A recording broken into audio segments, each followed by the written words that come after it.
Del posgrado en Ciencias Físicas el día de hoy.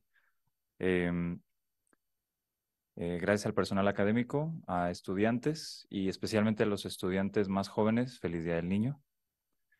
El día de hoy recibimos al doctor Shinbo Himi, que nos va a presentar una charla titulada Generación y aplicación de la inteligencia artificial en la física. Voy a presentarlo con una breve semblanza. El doctor Boquimi obtuvo la licenciatura en Física y Matemática y posteriormente la maestría en Física en la Escuela Superior de Física y Matemáticas del Instituto Politécnico Nacional en 1971 y 74, respectivamente. Su formación doctoral fue en Alemania, en la Technische Universität Berlin, donde obtuvo el grado de doctor en Ciencias en 1977. Durante sus estudios doctorales fue elegido por el gobierno alemán para participar en la famosa Reunión Lindau en 1976, donde convivió con múltiples científicos galardonados con el premio Nobel, entre ellos Rudolf Mossbauer, Felix Bloch, Paul Dirac, Brian Josephson, Leon Cooper, Leo Esaki, Willis Lamb y Robert Mulliken. Su trayectoria educativa se extendió más allá de la física, ya que en 1986 concluyó sus estudios de especialidad en literaturas maya y náhuatl aquí mismo en la UNAM. El doctor Boquimi fungió como profesor de física en el Instituto Politécnico Nacional de 1968 a 1984. Ahí fundó en la Escuela Superior de Física y Matemática el Departamento de Física Aplicada y los laboratorios de difracción de rayos X y de espectroscopía Mossbauer. Asimismo, ha sido profesor en la UNAM desde 1982 hasta la fecha y fundó aquí en el IFUNAM los laboratorios de procesamiento digital de imágenes, superconductividad y magnetismo, refinamiento de estructuras cristalinas y el de inteligencia artificial en ciencias exactas e ingeniería. Actualmente es investigador titular C adscrito al Instituto de Física, así como investigador nivel 3 del SNI. El doctor Boquimi ha formado estudiantes de todos los grados, tanto en física como en química y ciencia de materiales. Ha publicado un total de 224 artículos, todos elaborados en México, y ha recibido más de 5,000 citas, otorgándole un índice H de 43. Cabe destacar que su investigación es autofinanciada mediante vinculación con la industria, principalmente la farmacéutica. Le extiendo mi más sincero agradecimiento al doctor Boquimi por aceptar la invitación de darnos la charla de hoy, y sin más, le cedo la palabra. Al contrario, agradezco mucho la invitación por parte, en representación del posgrado de Ciencias Físicas, para dar esta plática. Bien, voy a presentar de manera genérica cómo anda la inteligencia artificial en física. El siguiente es más o menos el esquema que voy a dar. Primero, ¿qué es inteligencia artificial? Es un problemón. Para mí es sencillo porque doy el curso y lo doy de acuerdo al curso, pero acabo de ver en el Senado de Estados Unidos lo que ellos entienden, en Alemania lo que ellos entienden, y cada quien entiende lo que quiere. Yo lo entiendo desde el punto de vista de que lo hago. O sea, nosotros hacemos inteligencia artificial y yo recuerdo que me preguntan hace 2 o 3 semanas mi alumno, ¿y eso aprendió? Sí, eso aprendió. ¿Y eso es lo inteligente? Sí, eso es lo inteligente. Voy a tratar de mostrar qué es la inteligencia artificial, muy breve. Y después, ¿cómo se construye? Eso es bien importante. ¿Cómo se construye inteligencia artificial? Y después ya pasaré a diferentes áreas donde está aplicando, cómo se está aplicando, y tratar de relacionarlo con la breve introducción que voy a dar. Y al final cierro con mostrando el trabajo que hemos hecho en las áreas que hemos trabajado y esta parte que es importantísima. Por ejemplo, ahorita, si un alumno quiere atacar un problema de inteligencia artificial en cualquiera de los programas, bueno, que están relacionados con nosotros, principalmente física, química de materiales, es un problemón.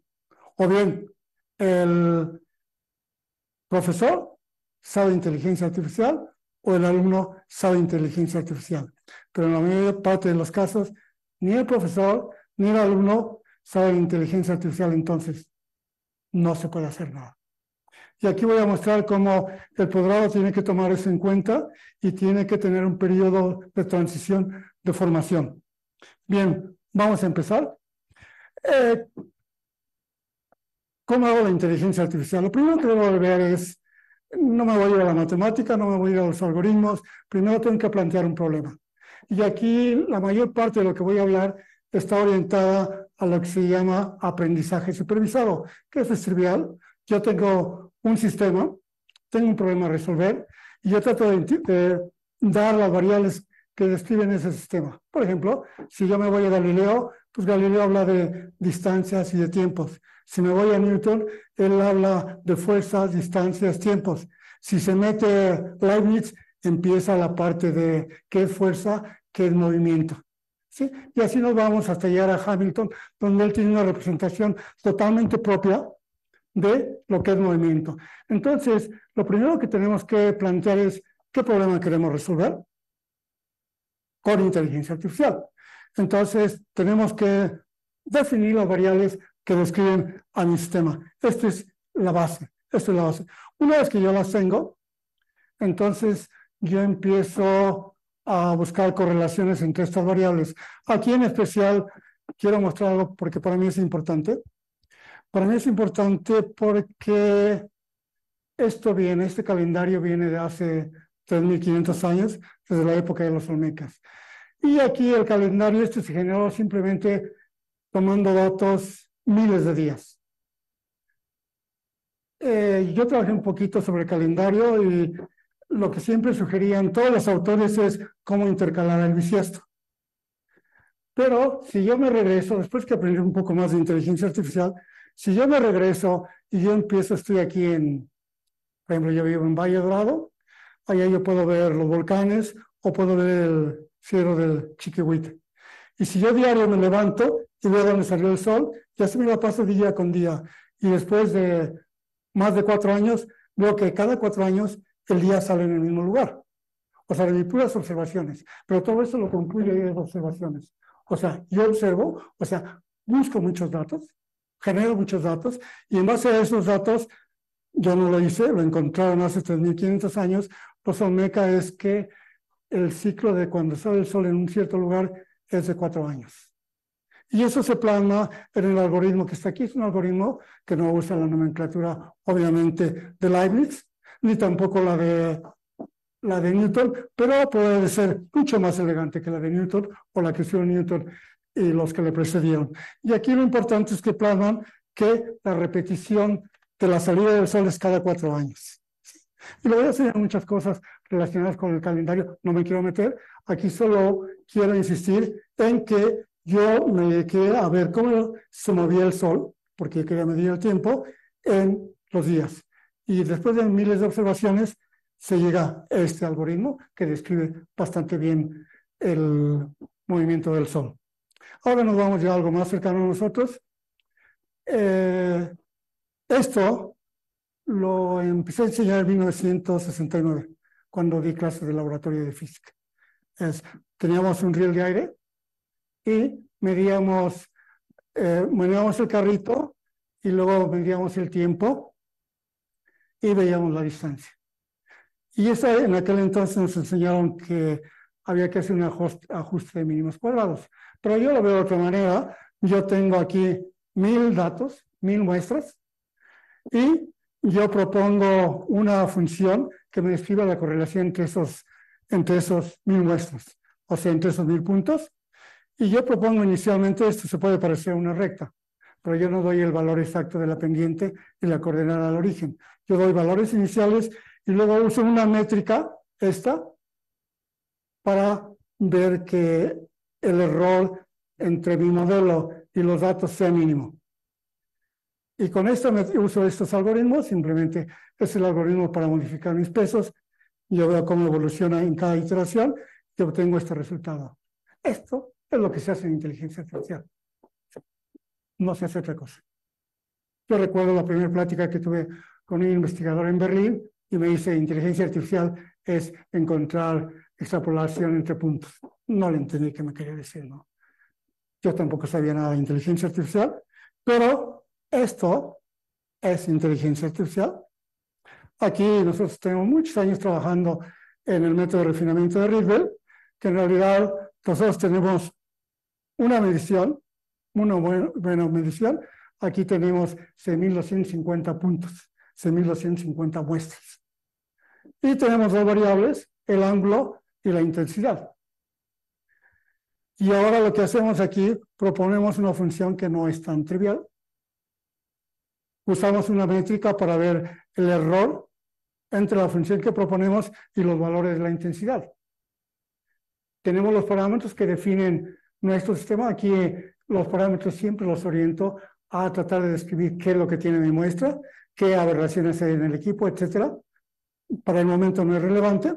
Al final yo tengo 50 parámetros que yo tengo que optimizar usando la misma técnica que usé para el problema anterior. Esto es inteligencia artificial. Ahora aquí, por ejemplo, aquí en este problema a nosotros no nos interesa tratar de obtener la intensidad en un punto que yo no medí. Aquí lo que me interesaba era encontrar estos parámetros. Pero inteligencia artificial no es lo que me importa. En inteligencia artificial es en algo que yo no medí, ¿cuál es el pronóstico? Ahí el interés es diferente, pero el procedimiento es idéntico. Aquí tenemos el caso de reconocer imágenes de objetos en una fotografía. Más bien, reconocer objetos en una fotografía.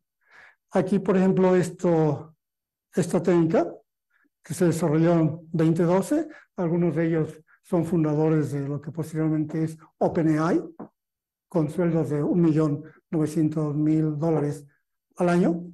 ¿Sí? Ellos publicaron este artículo, fue un artículo que ganó un premio en un concurso, y aquí lo que usan es reconocer objetos. Aquí tenían 1.2 millones de imágenes con las cuales aprendió este sistema, a diferencia de las 6.000 que tenía yo, y tienen 1.000 clases diferentes. Y aquí en este caso tienen 4.546.641 parámetros que hay que refinar. O sea, la técnica es idéntica, tienen un conjunto de muestras, identifican las variables, en este caso la variable son imágenes, son los píxeles, ¿sí? Inicialmente dan los píxeles y a partir de ahí empiezan a encontrar, a optimizar estos parámetros para que el error sea mínimo. O sea, exactamente lo que hice yo en los dos ejemplos anteriores. ¿Sí?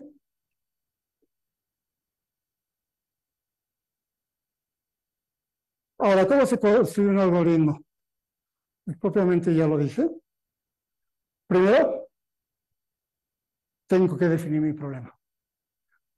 Por ejemplo, si yo quiero producir diésel con baja concentración de azufre, pues tengo que ver todas las variables que involucra el obtener diésel en el proceso. Tengo que ver la temperatura, la carga inicial de azufre, la presión, las materias primas, etc. ¿Sí? Entonces, primero tengo que identificar las variables. Y después, si el aprendizaje es supervisado, o sea, si yo tengo una variable Y, que es la que me interesa, producir un azufre un diésel con baja concentración de azufre, ese es mi propósito, esa es la variable de interés, y todas las demás variables que están involucradas en mi problema, yo tengo que correlacionarlas. Ahorita el problema que resolví fue un problema trivial con una función simple como esta. O sea, yo tengo que encontrar la función que me correlaciona las variables de mi problema y cuál es los residuos que yo obtengo cuando hago la función con los que yo mido. ¿Sí? Puede ser esto tan simple: redes neuronales, soportes vector machine, árboles de decisión, transformers, que es la base del ChatGPT, por ejemplo, o recommender systems, que es la base para Netflix y para muchas compañías. ¿Sí?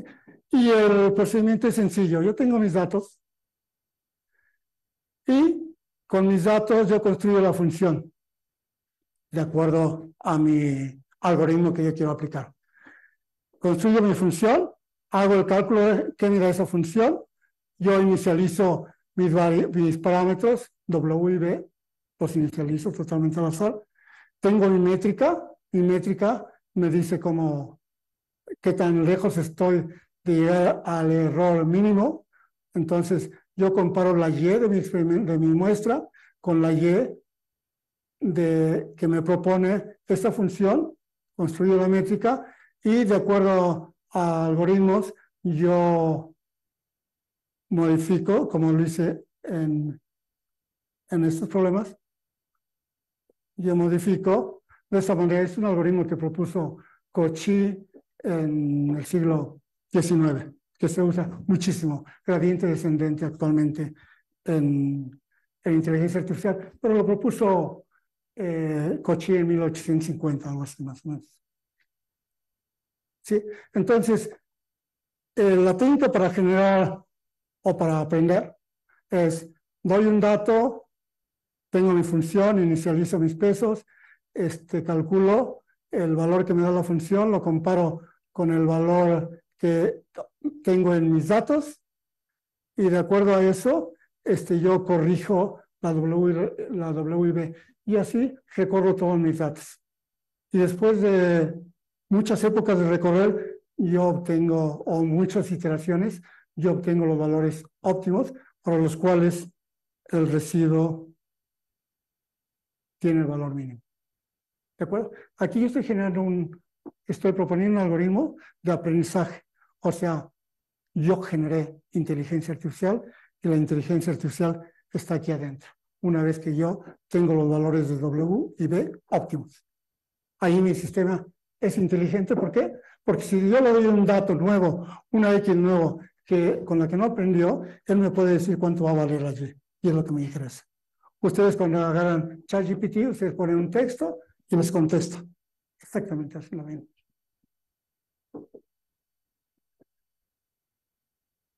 Aquí voy a dar otro ejemplo de cómo construyo. Aquí yo un poco acercarme a redes neuronales. Yo no voy a hablar de que se está imitando las neuronas del cerebro. Simplemente yo tengo este problema. Mortalidad por diabetes en el tiempo. Entonces, mi propósito es poder predecir la mortalidad en el tiempo de individuos. Y las variables que van a definir a cada individuo, o la diabetes en este caso de los individuos, son estas 10 variables. De edad, el sexo, masa corporal, presión arterial, etc. Y luego algunas variables que identifican la sangre. Entonces ya tengo aquí mi problema, ya tengo mis Y, ya tengo, perdón, la Y es en un año qué tan enfermo va a estar el individuo, y ya tengo los valores de la X para cada muestra.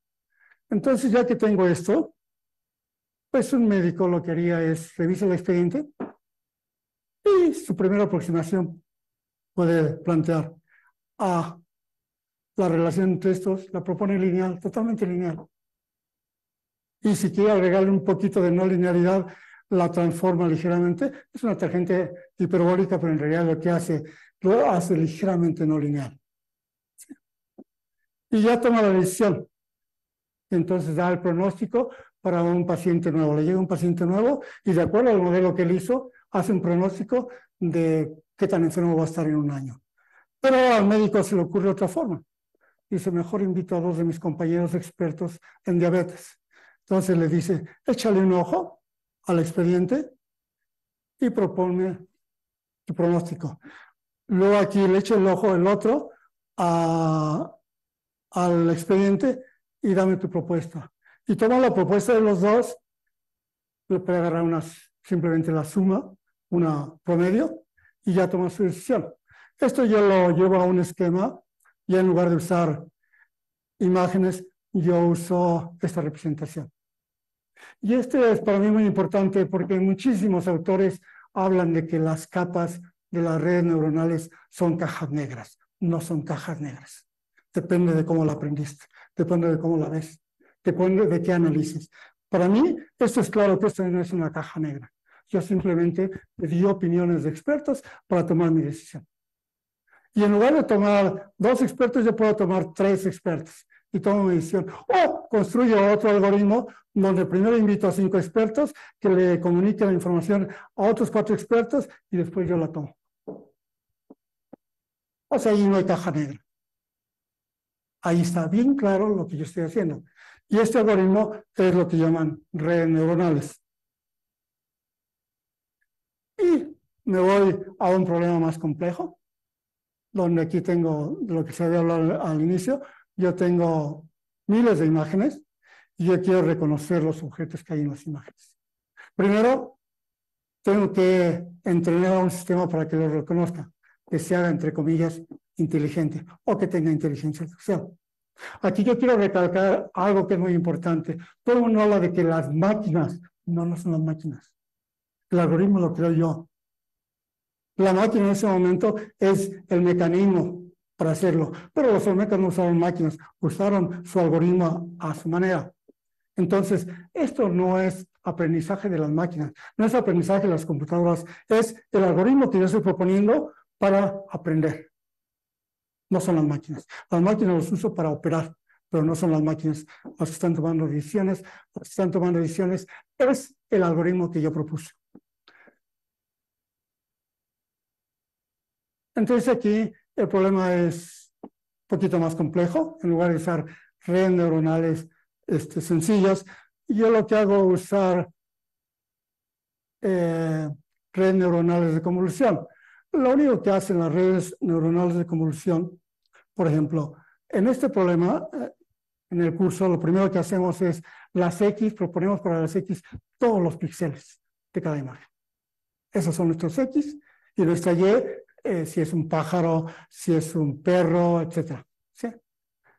Pero los que han trabajado procesamiento digital de imágenes recuerdan que cuando se hacía procesamiento, se sigue haciendo, pero nosotros cuando hicimos en los 80 procesamiento digital de imágenes, trabajábamos con imágenes, pero había otra técnica donde se buscaban rasgos. O sea, tratar de hacer reconstrucción de imágenes, pero no analizando directamente los píxeles, sino haciendo trazos de líneas, o sea, buscar rasgos en la imagen para reconstruir la imagen. Y eso lo aprendieron Lecon, que fue el primero que propuso, usando redes de convolución. Entonces, redes de convolución se proponen muchos kernels. Kernels son estos cuadritos. Esto sí es el procesamiento digital de imágenes mucho tiempo, pero aquí se propuso un kernel y entonces se hacen convoluciones y depende del número de convoluciones que haga uno ahí, depende de cuántos rasgos quiere uno extraer. ¿Sí? Algunos de esos rasgos probablemente sean líneas rectas, otras verticales, otras inclinadas, con ciertos grados, etc.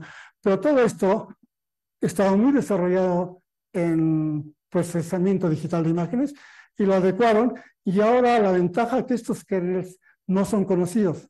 La gente que hizo procesamiento digital de imágenes proponía kernels para ver, por ejemplo, bordes, que era muy importante, ¿sí? Pero ya tenía valores definidos el kernel, y aquí en la inteligencia artificial se dejan libres y se van a aprender los valores del kernel simplemente usando algoritmos como los que vimos anteriormente. ¿Sí? Y aquí pueden ver las capas intermedias, que es lo que están mostrando. ¿Sí? Aquí ya, esto es lo que extrae de la imagen estas capas.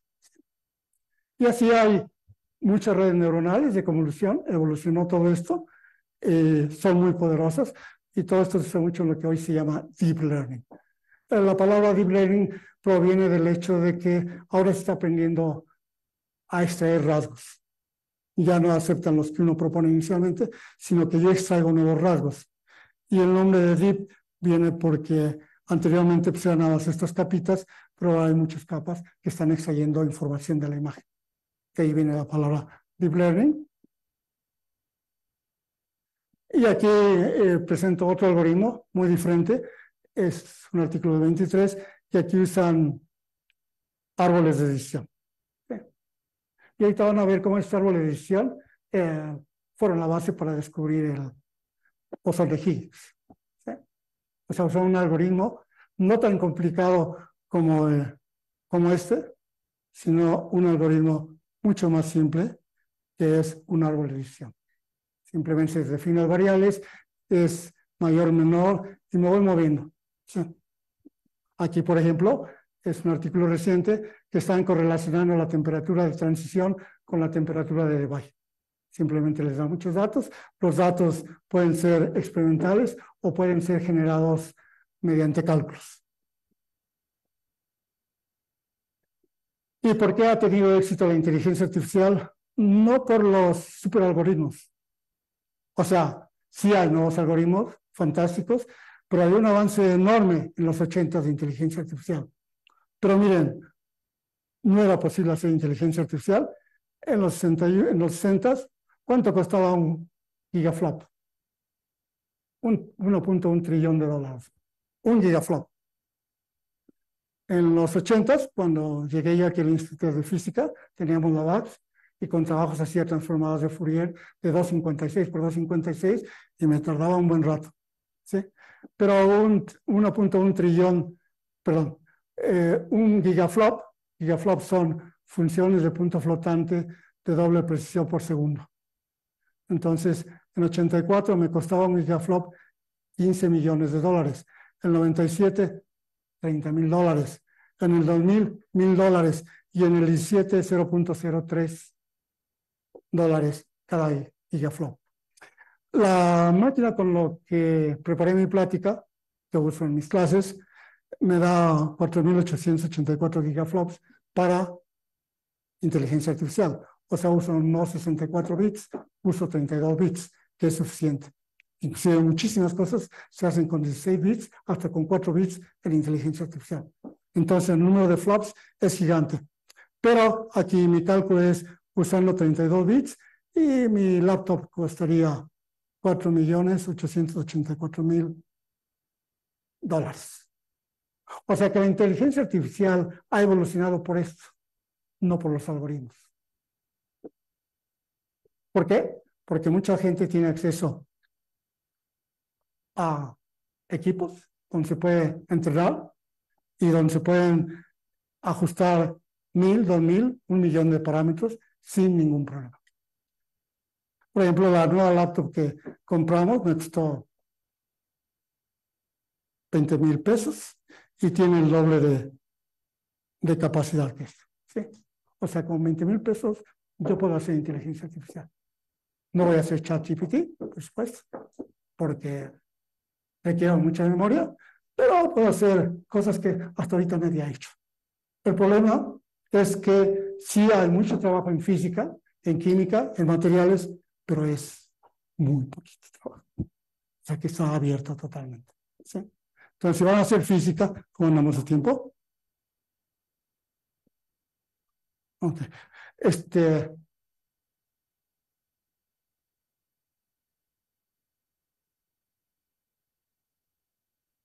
es la base y no van a tener problemas. Por ejemplo, nosotros tenemos un laboratorio, UCL también, máquinas que nos responden sin problema. Vamos a tener cuidado. No nos vamos a meter en ChatGPT. En Llama sí, pero no en ChatGPT. ¿Sí? Y en Llama además porque es open source, es abierto. Y ChatGPT es cerrado. ChatGPT son usuarios, no pueden construir inteligencia artificial. En Llama sí pueden construir inteligencia artificial porque es open source.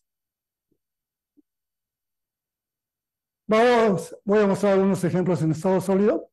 Esto es algo muy socorrido porque es importantísimo buscar la interacción entre átomos empleando técnicas de inteligencia artificial. Esto lo podemos obtener fácilmente con cálculos de primeros principios, pero tenemos un problema, que el número de átomos es pequeño.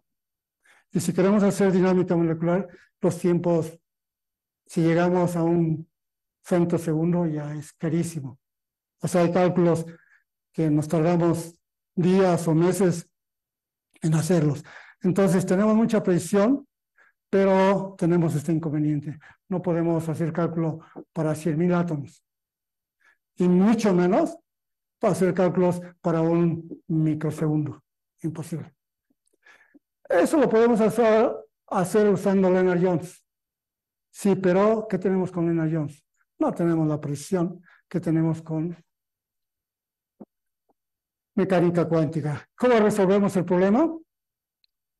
Hacemos cálculos de mecánica cuántica y con eso generamos un conjunto de muestras que después con ellas entrenamos a un sistema que desarrollemos de inteligencia artificial, él aprende y entonces nos da un potencial que puede hacer cálculo muy rápido, porque ya no va a hacer todos los cálculos de mecánica cuántica, sino va a ser muy parecido en cálculos a si usáramos un Lennard-Jones. Y esto ha traído un desarrollo muy fuerte. Hay muchísimos programas, muchísima gente trabajando en obtener potenciales de interacción entre átomos usando las técnicas de inteligencia artificial que le están dando la precisión de sus cálculos cuánticos. El boom se desarrolla propiamente en 2017 con George Beller y Parinello, y aquí nuevamente se sigue el mismo problema. ¿Cuáles son las variables que definen el problema? Aquí los rasgos se ponen a mano, se propone, funciona muy bien, se tienen muy buenos resultados con los potenciales generados, pero la gente de química ha trabajado mucho la parte de grafos. Entonces, ahora incorporan grafos para hacer algo semejante a la convolución que describimos anteriormente. Entonces, tenemos una distribución atómica y esa distribución atómica, si es cristalina, fácilmente la podemos describir con grafos. Se reduce y luego estos grafos, cada uno de los nodos sería una especie de kernel para describir su comportamiento. Entonces, tenemos cada nodo, junto con las interacciones con los nodos, tendríamos las capas de convolución y al final tendríamos la predicción de las fuerzas y las energías de nuestro sistema. Aquí los rasgos se aprenden. En el anterior, aquí los rasgos se propusieron. A pesar de que se propusieron, son muy buenos. Aquí se aprenden mediante la convolución. O sea, es una especie de deep learning usando grafos para describir distribuciones atómicas. Aquí los resultados, hay bastantes códigos para OpenAIM, pero hay muchos códigos. En realidad, nosotros hemos optado, empezamos por desarrollar algunos, pero hemos optado por adecuar el que han desarrollado otros grupos. Es un camino mucho más sencillo. ¿Por qué? Porque tenemos nada más que asimilarlo, entenderlo y aplicarlo a nuestros problemas. El interés, en especial en nosotros, va enfocado no al desarrollo de códigos, que lo podemos hacer, o de sistemas de aprendizaje, sino el interés central es aplicarlo. ¿Sí? ¿Por qué? Yo me metí a la parte de cálculos cuánticos, mi trabajo había sido experimental, pero yo quería entender lo que los químicos intuyen de manera muy bonita. Yo como físico decía, ¿por qué? Entonces me dediqué a cálculos cuánticos y terminé con las restricciones que me dan los cálculos cuánticos. Número reducido de átomos, tiempos cortos, y la solución fue beta inteligencia artificial, y es en lo que estamos ahora. Entonces vemos, hay muchísimas aplicaciones, aquí en especial, obviamente en litio van a encontrar muchísimos. ¿Por qué? Porque el interés por encontrar nuevos materiales basados en litio es enorme. En cristalografía, la gente que trabaja, está bien, que trabajan en los grandes aceleradores tienen un problema, de que el número de datos que generan es gigante en tiempos cortos. Aquí, por ejemplo, para determinar estructuras de proteínas, aquí generan un conjunto enorme de patrones de difracción con una frecuencia de 10 Hz. Y ahorita están trabajando para obtenerlos a mayores frecuencias. El problema es que aquí van a tener una cantidad enorme de patrones de difracción.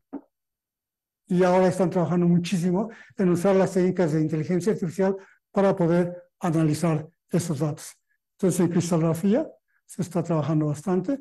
En otros casos es correlacionar, o sea, partir del espacio recíproco, o sea, el espacio donde uno mide cualquier distribución atómica que es sin difracción, difracción de rayos X, difracción de electrones o difracción de neutrones.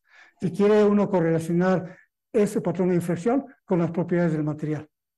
Band gap o temperatura de transición en un superconductor o cualquier otra propiedad. Y la gente está trabajando en este tipo de problemas.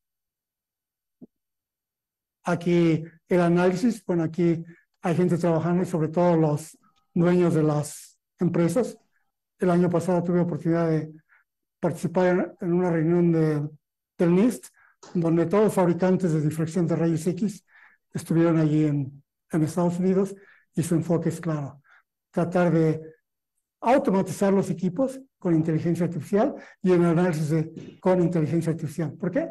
Porque el mercado es un mercado atractivo. ¿Sí?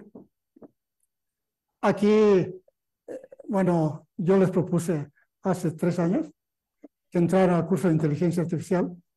Aquí hay aplicaciones de microscopía electrónica fantástica. ¿Sí? Aquí sacan patrones de difracción en diferentes orientaciones. Tienen aquí algoritmos de inteligencia artificial que toman decisiones y al final les hace un pronóstico de cuál es la distribución atómica, o sea, qué tipo de estructura se tiene. Y esto con inteligencia artificial. Ahora, cualquier laboratorio que tenga la opción de sacar patrones de difracción lo puede hacer sin problema. O también pueden extraer rasgos de las imágenes de microscopía electrónica. Esta es una parte muy importante: descubrir nuevos materiales. Aquí, bueno, al final lo presento, una tesis doctoral de un compañero de ustedes, pero aquí es básico. ¿Por qué? Porque tener nuevos materiales, si ustedes revisan los programas de Estados Unidos, de Corea, de Alemania, de China, hay programas gigantes para obtener nuevos materiales. ¿Por qué? El negocio está en nuevos materiales. Y aquí vean, pueden meter, tienen varias opciones. Aquí pueden mezclar datos experimentales con datos sintéticos, quiere decir cálculos. ¿Sí? Lo suministran a su sistema que hayan desarrollado o que implementen en otra aplicación y a obtener nuevos materiales. Aquí tenemos otro ejemplo, por supuesto, nuevamente el litio. ¿Sí? En física nuclear, no puedo poner muchos ejemplos porque no trabajo física nuclear y tampoco altas energías. Pero aquí también se está usando para el análisis de datos. Por ejemplo, este artículo es para cálculo de masas base, ¿sí? Y hacer pronósticos. Pero este otro es muy interesante. El análisis de los datos que hicieron para poder determinar la existencia del bosón de Higgs se hizo en en el 2012. Usaron un algoritmo de los que les mencioné para correlacionar la transición de temperatura de un superconductor con la temperatura de Bay. Usan un algoritmo semejante y ahora ya evolucionaron. Ya en el CERN, ya este artículo es del 2023, ya tienen deep learning para análisis de detectores y análisis de curvas, etcétera, etcétera. Pero las técnicas son las mismas o muy parecidas, o se puede partir de las que se usaron para imágenes, las que se usaron para patrones de difracción o las que usa ChatGPT. Voy a presentar brevemente el trabajo que hemos hecho nosotros, propiamente lo voy a mencionar. El primero que publicamos fue sobre descubrir nuevas perovskitas. Es muy sencillo. Tenemos una base de datos de compuestos, seleccionamos las que son perovskitas y otro tanto igual a que no son perovskitas. Y ahí buscamos algunos algoritmos sobre la ionicidad, relación entre átomos, etcétera, para generar las X. Y luego ya con eso sabíamos, ¿es o no perovskita? Si cumplía esas reglas era perovskita. Si no las cumplía no era perovskita. Con eso entrenamos nuestro sistema. Y después de haber desarrollado el sistema, encontramos cientos de nuevas perovskitas. Y luego Iván publicó un segundo artículo donde ya la orientó para aplicaciones optoelectrónicas. Y este artículo ha tenido buen éxito. Hay trabajos de la gente que no menciona simplemente como referencia y otros que están usando los compuestos de los cuales hicimos predicción que podían ser perovskitas. Yo le decía a Iván, mándale tu artículo a algunos industriales, realmente tendría el empleo. ¿Por qué? Porque alguna industria que tenga interés en desarrollar nuevos materiales, si él hubiera hecho la oferta o le hubiera mostrado su trabajo, probablemente se lo llevan. Este mes él se va a China en el proyecto de Huawei para ver si se queda allá o no se queda allá. Pero él pudo haberse lanzado a muchas compañías que trabajan perovskitas o compuestos para estas aplicaciones y pudo haber conseguido el empleo. Cuando uno revisa la literatura y las empresas se quejan de dos cosas. Primero, que no hay expertos. Claro, no hay expertos porque hay muy poca gente formada en inteligencia artificial. Entonces, no pueden encontrar lo que encontraron para armar OpenAI. Entonces llevaron mucha gente de Google, ¿sí? Pero con $1.900.000 mensuales. Entonces, cualquier empresa que quiera echar a andar algo, no es tan fácil. ¿Por qué? Porque no hay recursos humanos, aún en los países desarrollados, en los países que tienen mucho dinero. Aún ellos hacen falta muchos recursos, pero lo están aplicando de manera increíble, todo lo de inteligencia artificial. Aquí, por ejemplo, del curso que he dado, hay dos alumnos muy destacados que también fueron mis ayudantes. Uno tiene un proyecto con el Grupo Salinas, le va muy bien, y otro es asesora de la encargada del metro, directora del metro, en cuestiones de análisis de datos orientados con inteligencia artificial. Y así también nos metimos a la parte de cristalografía, o sea, tratar de predecir propiedades de materiales partiendo de patrones de difracción, es decir, partiendo del espacio de Fourier, del espacio recíproco. ¿Sí? Estas dos publicaciones son con orientación de correlacionar patrones de difracción con propiedades. Uno de los motivos por los cuales nos incorporamos aquí es que tenemos toda la infraestructura. Nosotros somos expertos en difracción de rayos X.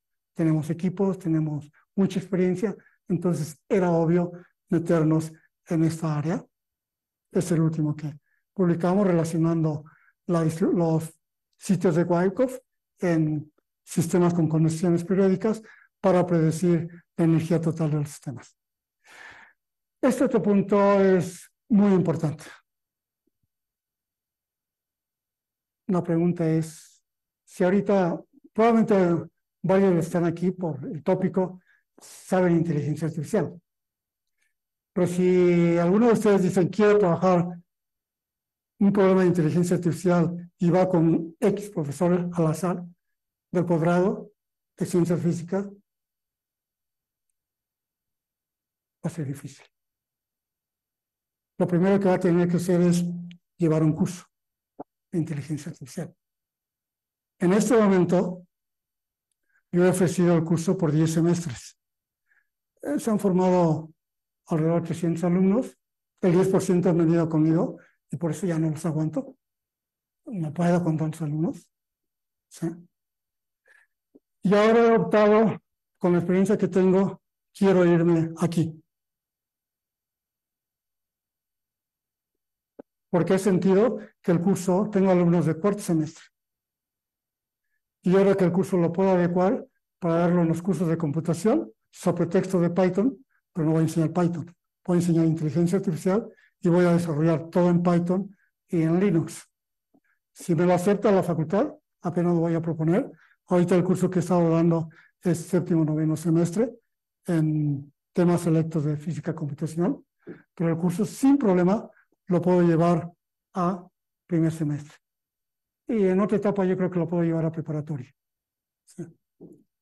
Pero aquí está el problema. Los alumnos de posgrado, si quieren hacer cualquier cosa con inteligencia artificial, al menos tienen que dedicarse un semestre a aprender inteligencia artificial. Un semestre que no les va a poder dedicar su asesor. Si a mí me llega un alumno y quiere trabajar en inteligencia artificial, lo primero que le digo, vete a tomar mi curso o el curso con Jusiel o con quien quieras. Porque yo no voy a dedicarte un semestre a ti para que aprendas inteligencia artificial. ¿Sí? Entonces, es un problema. Una alternativa es que en materiales ya aceptaron que se dé el curso de inteligencia artificial. El problema es que la primera propuesta que hice no fue ningún alumno. Y en licenciatura siempre tengo entre 30 y 50. Ahora acabo de dar una plática y volví a ofrecer el curso, probablemente 2 alumnos, probablemente. Pero ahí hay un problema y hay que resolver. pero no solo es del posgrado, es un problema del país. La formación de cuadros en inteligencia artificial, estamos en cero. A nivel de América Latina, la UNAM es el número 3 y a nivel de México, la UNAM es el número 1, pero estamos en cero. Yo con todo respeto a todos los casos de inteligencia artificial.